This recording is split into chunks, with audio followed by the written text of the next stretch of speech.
البشر حملان وانا يلي لحالي المسخ كل هالدهر كرباج وانا اقوى جلادي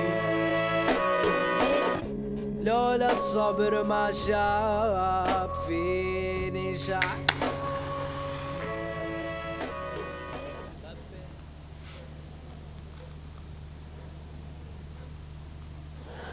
Ну что, друзья, приветствую вас всех в Бейруте, который сегодня погрузился в непроглядную тьму. А пока мы ждем, когда заработают резервные генераторы, я вам немножко расскажу об этой стране.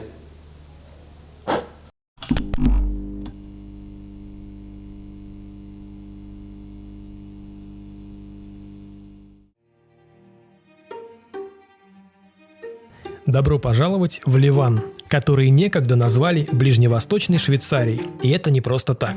Ведь еще совсем не так давно арабские шейхи предпочитали отдыхать именно в Ливане. Арабские банки держали здесь свои запасы, а рынок золота в Бейруте был крупнейшим в мире. Сегодня ситуация, конечно, изменилась, но и сейчас Ливан может похвастаться великолепным Средиземным морем, где пляжный сезон длится с мая по декабрь, уникальными и одними из старейших в мире городами, сохранившимися памятниками древнейших цивилизаций, разнообразной природой и просто невероятно вкусной едой. Здесь, как бы это избито ни звучало, каждый действительно найдет себе занятие по душе. Однако, несмотря на все эти достоинства, Ливан далеко не самое популярное направление среди наших туристов и не может конкурировать с такими монстрами, как Турция и Египет. Я вполне допускаю, что те из вас, кто все-таки прогуливал географию в школе, даже ничего не слышали про эту страну или слышали, но путают, например, с Ливией, страной на севере Африки. Поэтому прежде чем отправиться в путешествие и погрузиться с головой в приключения, я добавлю щепоточку теории в это варево. Совсем немножко. Ливан – это государство на Ближнем Востоке, расположенное в гористой местности на восточном берегу Средиземного моря. Граничит Ливан всего с двумя государствами – с Израилем и Сирией. Независимость Ливан получил не так давно, а именно в 1943 году. До этого момента страна находилась под управлением Франции, которая отрезала его от Сирии. Площадь Ливана составляет 10 400 квадратных километров, что сопоставимо с Ямайкой, Абхазией или, например, с Кабардино-Балкарией. Население официально составляет 6 825 000 человек. Интересный факт, что за границей ливанцев живет больше, чем в самом Ливане. Например, в одной только Бразилии ливанская община насчитывает 7 миллионов человек.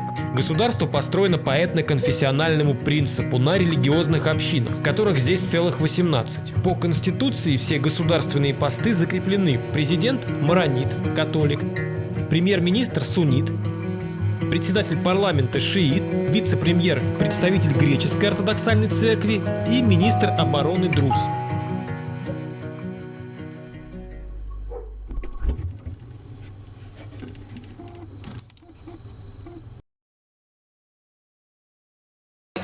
В Советском Союзе нечто подобное было в Дагестане. То есть какие-то посты занимали аварцы, какие-то даргинцы, какие-то лезгины и так далее. Как отмечают эксперты, эта система достаточно хрупкая и работает только при наличии сильного внешнего управляющего центра. Для Дагестана это всегда была Москва. Для Ливана это был Стамбул, Париж и, соответственно, Дамаск. А сейчас в Ливане этого центра нет. И более того, за контроль над Ливаном борются Иран и Саудовская Аравия. До некоторого времени боролась Сирия. И все эти страны опираются на те или иные религиозные конфессии. Так, например, саудовцы всегда делали ставку на суннитов. Иранцы после исламской революции ставили на шиитов, к которым примкнула Хизбалла, которая, к слову, сейчас стала куда более серьезной силой, нежели ливанская армия. А сирийцы исторически рассчитывали на христиан и на тех же суннитов. Не стоит забывать о том, что демография у этих общин тоже разная. Шииты растут быстрее, чем сунниты, а сунниты быстрее, чем христиане, что тоже добавляет определенные сложности. Надеюсь, стало немножко понятно, насколько все здесь на тоненького, насколько сложно скроена эта страна. Поэтому я уже предвкушаю, эта поездка будет крайне интересная.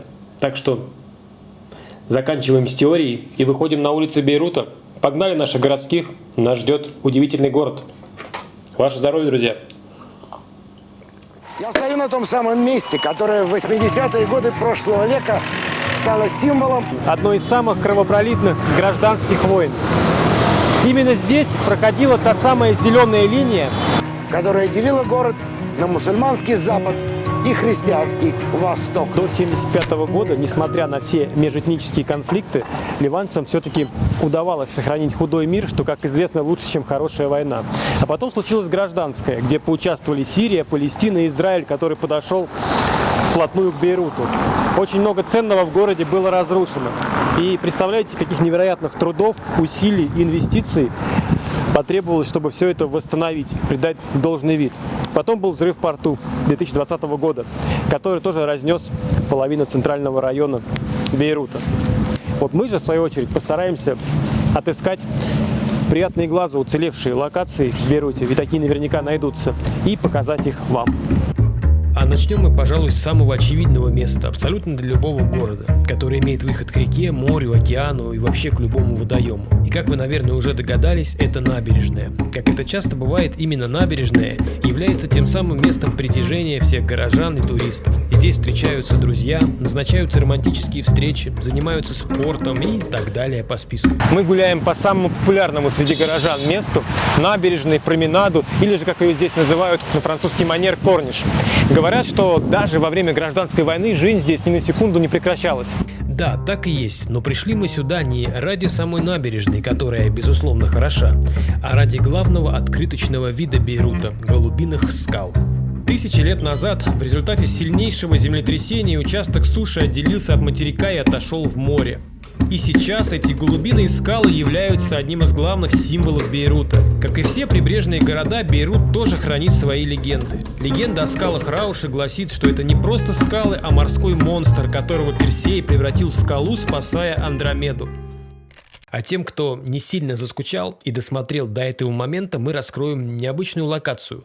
Вдруг судьба занесет вас в Бейрут, и тогда у вас будет возможность полюбоваться голубиными скалами, но без туристов и зевак, а в гордом одиночестве. Кому нужна лучшая обзорная площадка для того, чтобы любоваться скалами Рауша и прилетающими самолетами, и, конечно, синевой Средиземного моря, это заброшенный ресторан на набережной Бейрута. И вот такое вот царское ложе, где ты садишься, ух ты, где ты садишься, чувствуешь себя повелителем земли и наблюдаешь, как вдаль в туман уходит самолет, как волны разбиваются о вечные скалы Рауша. Как неумолимо вращается маховик времени, перемалывая наши годы и воспоминания. И как важно ценить и проживать каждый день, будто бы он последний. Но это, конечно, все лирика, а мы движемся дальше, нас ждут улицы Бейрута.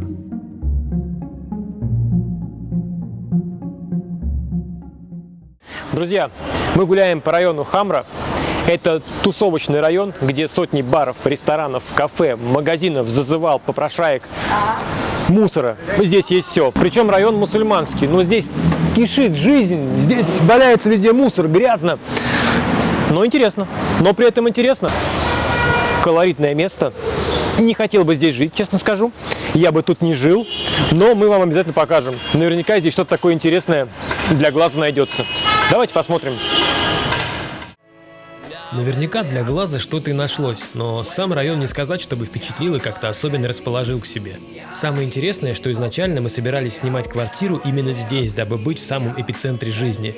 Но уже сейчас я понимаю, насколько правильным было решение отказаться от этой идеи. Однако, побывать здесь все равно точно стоит.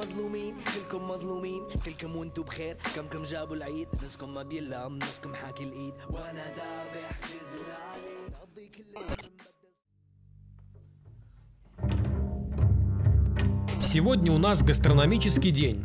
Хотя в Ливане каждый день немного гастрономический, ибо путеводители не соврали, и ливанская кухня заслуживает отдельной похвалы, что вполне логично, учитывая, что в свое время на этих землях, принадлежавшим финикийцам, побывали римляне, персидские, арабские, турецкие и французские завоеватели, и каждый народ приходил со своими рецептами. В результате мы сегодня можем наслаждаться одной из самых вкусных кухонь в мире.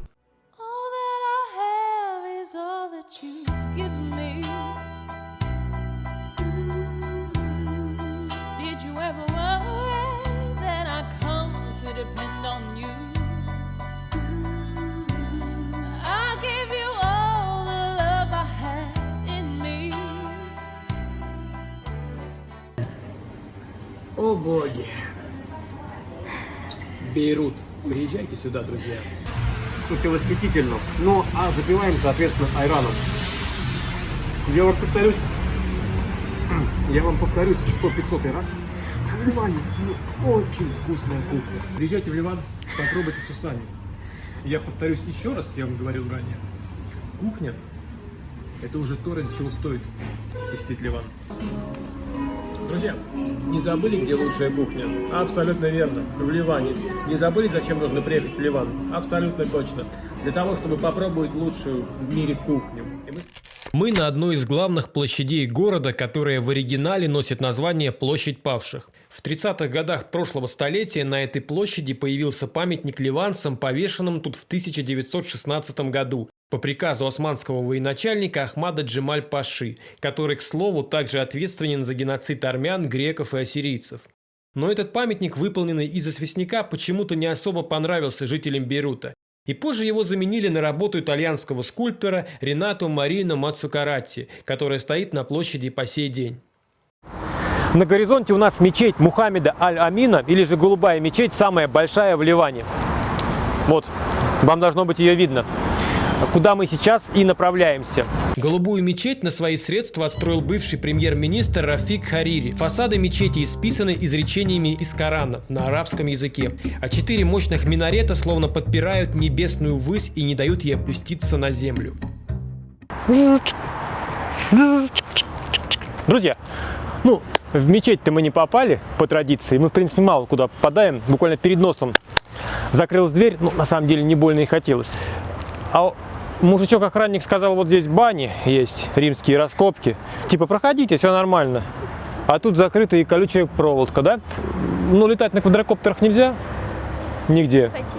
Но все говорят, типа, можете попробовать. Спрашиваешь, а есть риск какой-нибудь? Да кто же знает. То есть полиция говорит, попробуйте, но может военные собьют. Военные говорят, попробуйте, но может там ребята с Хезболлы подстрелят его.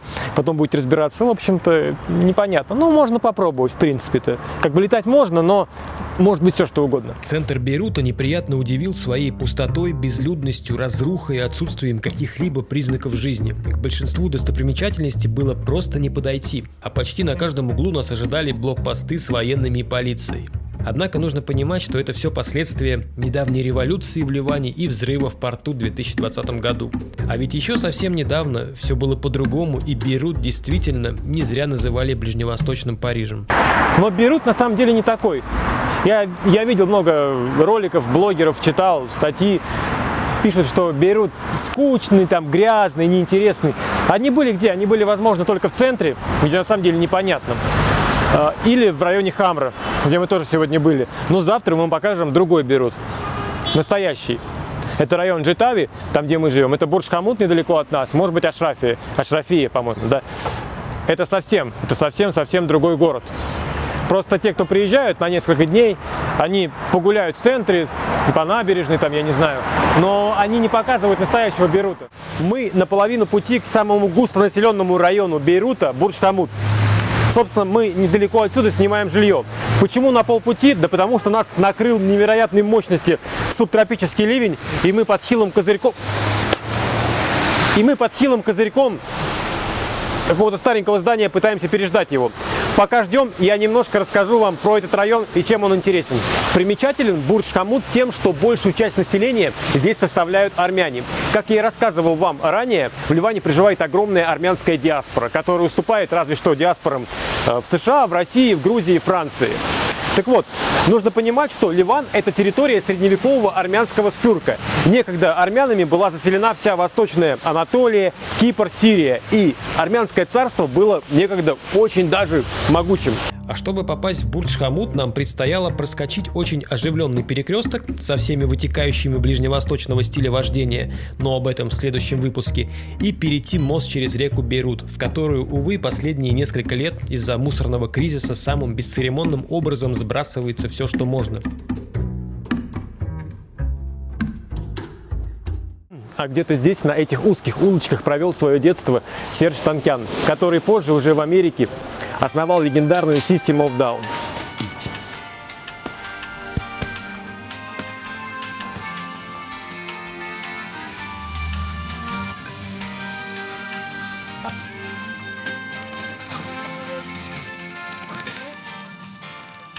изначально собираясь в Бейрут, мы сразу отметили для себя район Бурдж-Хамуд. Потому что это вообще на самом деле другой Бейрут. Это не центр, это не туристический район Хамра. И даже не тот район, где живем мы. Это нечто другое.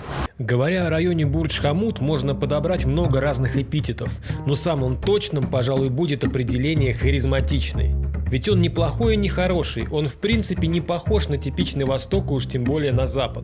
Но в нем есть как раз то, что мы стараемся найти в каждом новом месте. Свое лицо, своя идентичность и своя атмосфера. А атмосфера тут такая, что спокойно можно снимать фильмы, скажем, что-нибудь в духе раннего Дэвида Финчера. When I'm all alone, I'm all inside of my head. Stressing over little shit, just a little bit, but it goes away. Nowadays they hate away, you know the games the haters play. Rolling off my shoulders, may a bitch fall off today. Sling these arrows at you like the poem saying overlay. The darkest times are gone and hey, I'm reaching for a starter's way. Try to bring me down and I can rise above it. That's how much I love it and I live it, never thinking nothing of it. As the flow of water going with the stream, it's the winning team. How could we be stopped? Flavors dropping, killing everything.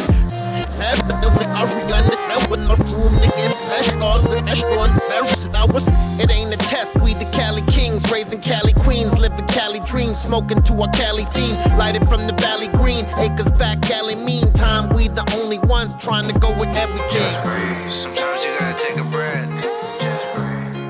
Just breathe, just breathe. You gotta take a step back. В Бейруте в связи с общенациональным кризисом вот уже 3 года люди живут по расписанию электричества. Государство дает свет на 4 часа в день. Все остальное время покрывают частные компании. Естественно, ни о каком свете с 12:30 ночи до 6 часов утра речи быть не может. В некоторых домах народ пошел вот на такие хитрости. Если лампочка горит красным, значит работают частные генераторы. Значит все окей, у вас должен быть свет. Если при этом у вас нет света, а лампочка горит, значит что-то пошло не так. И в чем бы вы ни были, в трусах, в халате, вы должны вылететь на улицу и подрубить этот генератор. Мы покажем вам, где он находится, как это делают ливанцы.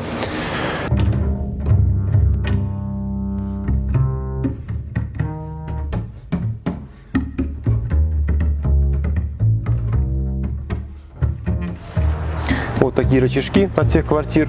И если рычажок выключен, мы, соответственно, поднимаем его наверх и даем подачу электричества. Вот так вот все устроено. Вот так вот. Так что в следующий раз, когда у вас на полчаса выключит свет, и вы не посмотрите свой любимый сериальчик, подумайте о том, как живут люди в Ливане уже 3 года. Вот подумайте об этом. А дальше нас ждал музей Бейрут, который изначально даже не значился в наших планах и куда нас буквально с улицы затащил местный служащий. Как мы узнали позже, мы стали единственными русскоязычными туристами в этом музее практически за весь год. И сейчас мы находимся в музее Бейрут.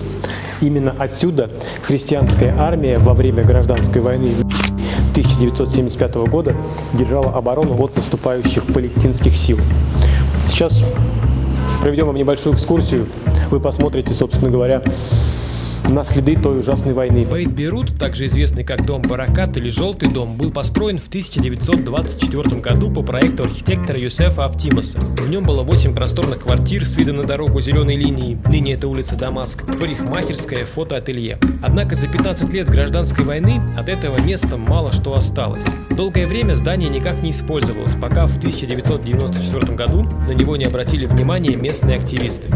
Как оказалось, музей Бейрут открывается только во время специальных мероприятий или выставок и не работает большую часть года. Так что в этом случае нам очень повезло. Наш район называется Эль-Джитаби. Это христианский район. В этом путешествии мы решили сэкономить и сняли апартаменты в минутах 45 ходьбы от центра города. И, как оказалось, это пророческое решение, потому что тот район, где мы сняли жилье, оказался гораздо интереснее, чем центр Бейрута, который весь перекрыт полицией и военными. Про себя мы называем наш район фавеллы. Почему? Давайте покажем пару кадров, и вы поймете. Здесь явно есть сходство с Бразилией.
За здоровье наших подписчиков.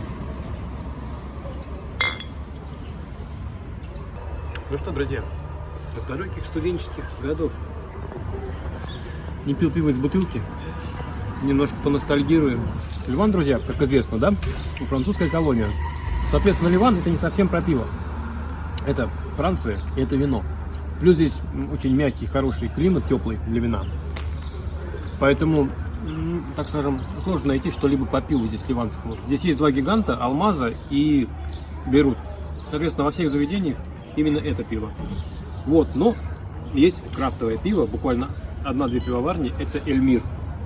Мы хотели сюда сходить на экскурсию, но не получилось, к сожалению. Поэтому вот так вот купили в магазине продегустировать. White Ale и у Марины местное пиво. С местным вкусом, с кориандром, какое-то такое восточное. Очень классное. Ну, на уровне, я скажу, на уровне. Если в Европе, там, в России лет как 10, так скажем, в тренде крафтовое пиво, эти маленькие частные пивоварни, то до Ливана это либо не дошло еще, либо никогда не дойдет. Здесь по-прежнему пьют классику. Ваше здоровье.